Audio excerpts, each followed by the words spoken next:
Good Monday, Amphi and DPV enthusiasts.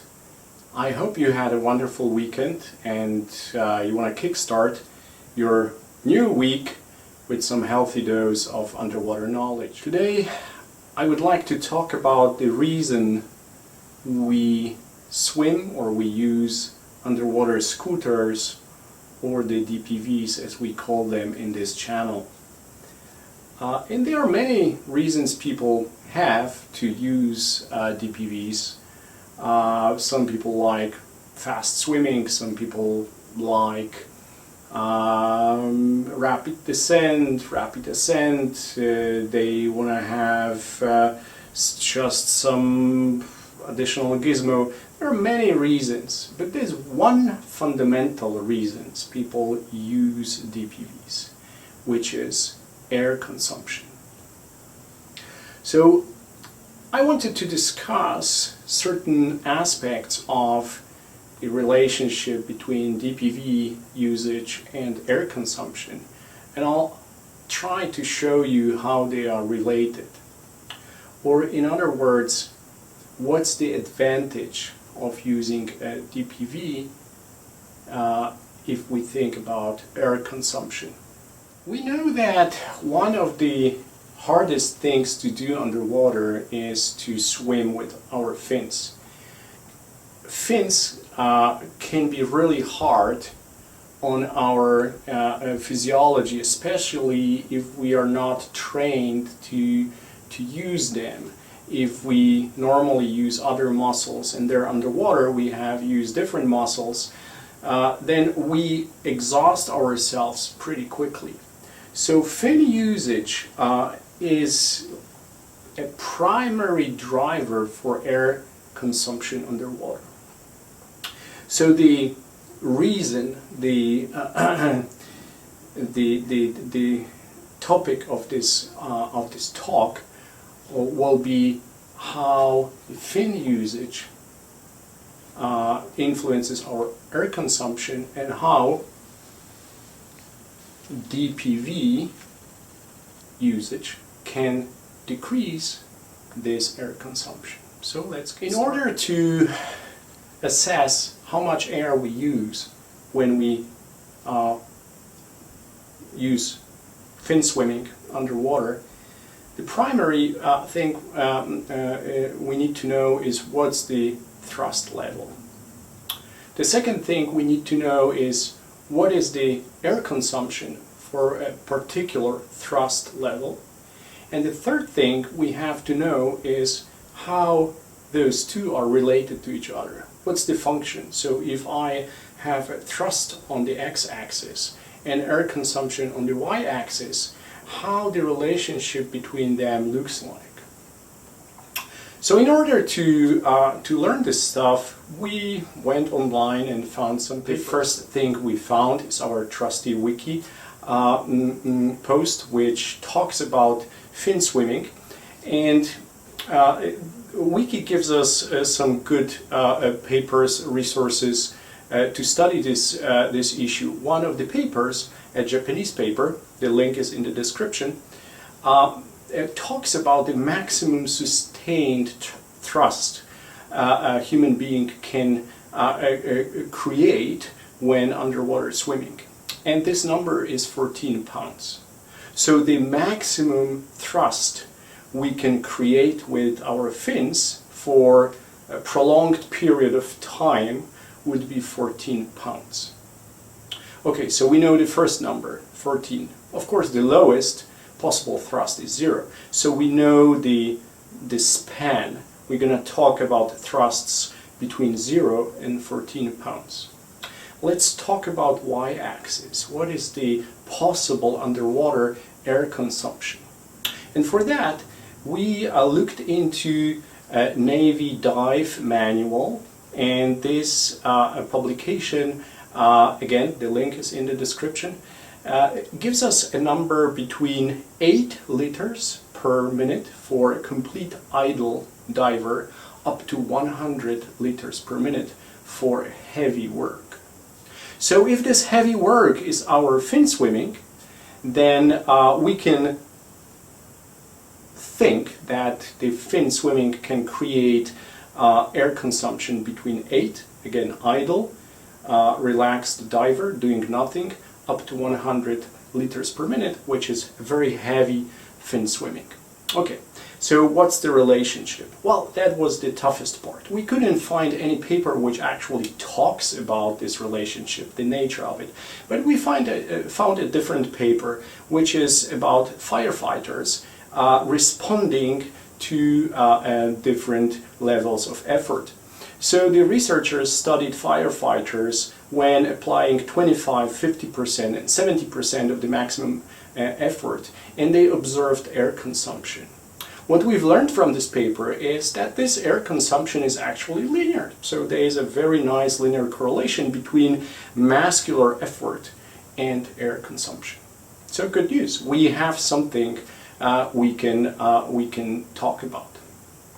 One more thing I wanted to add to this introduction is that we'll be discussing thrust levels for DPVs which are comparable to fin swimming thrust levels. Okay, there are DPVs which have higher thrusts, but we don't want to murk the water, so to speak, with something which cannot be really compared to human effort.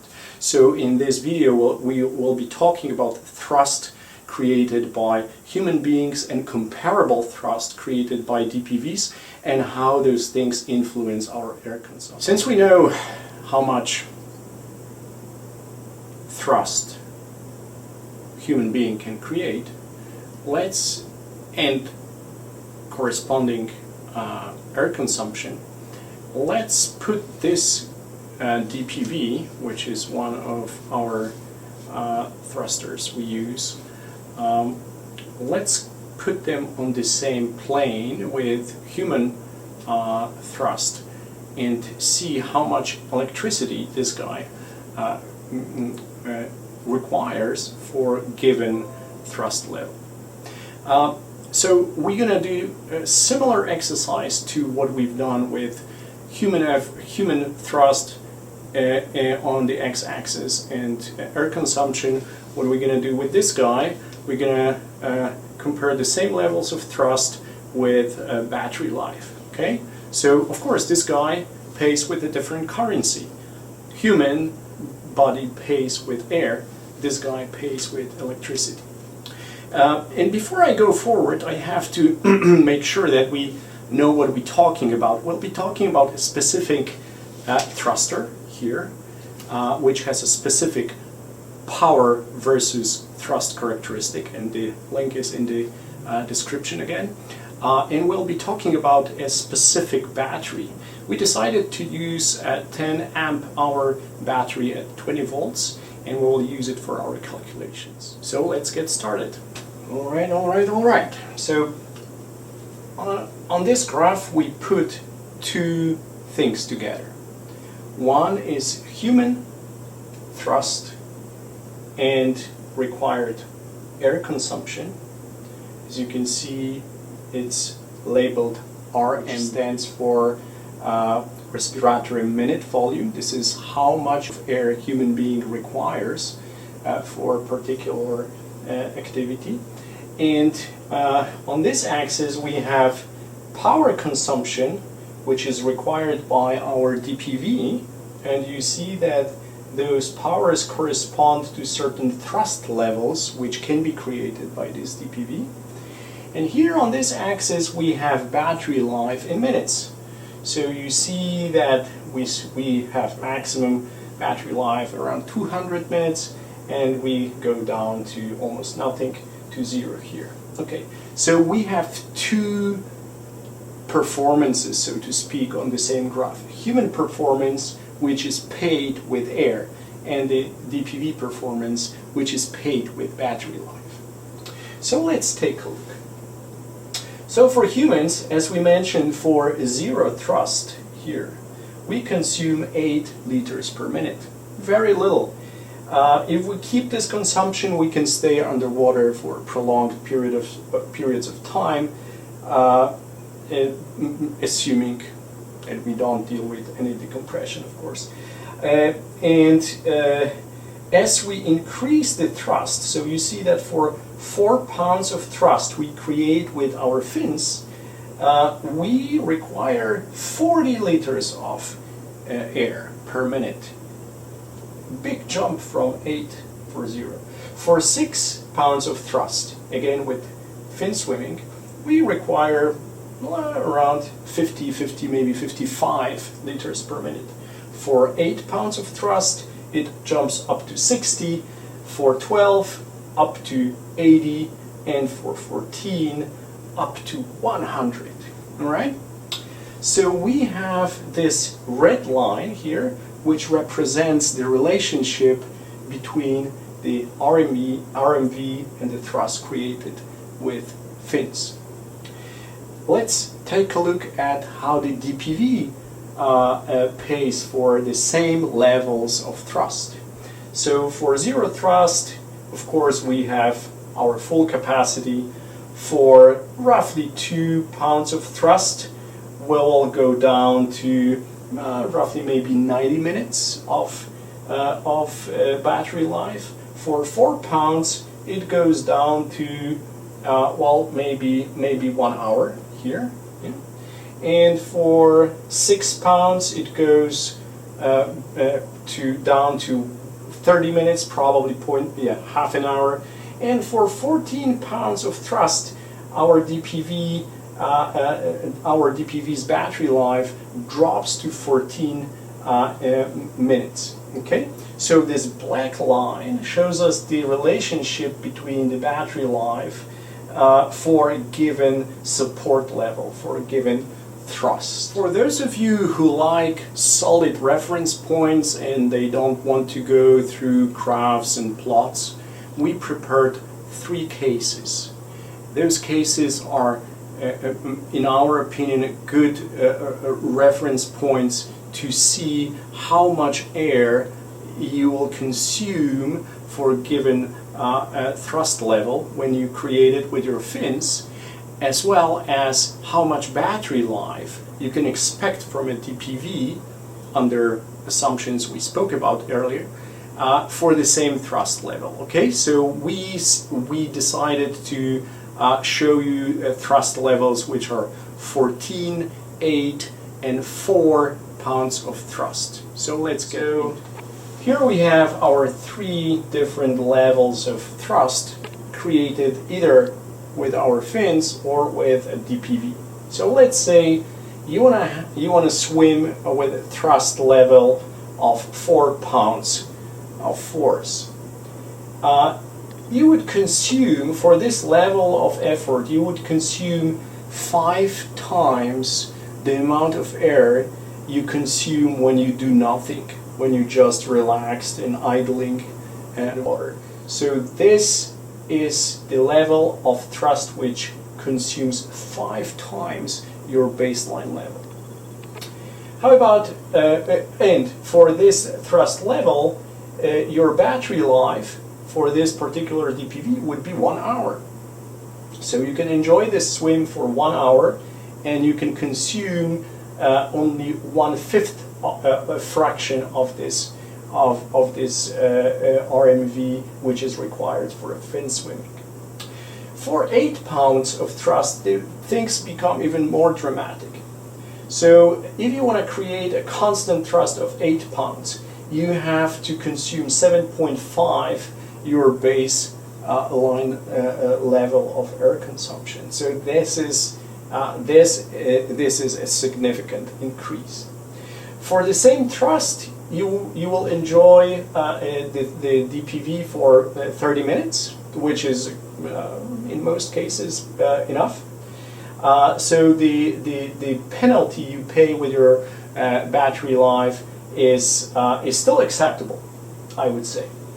For maximum swimming, which is 14 pounds of thrust, you would consume 12.5 times more than your baseline.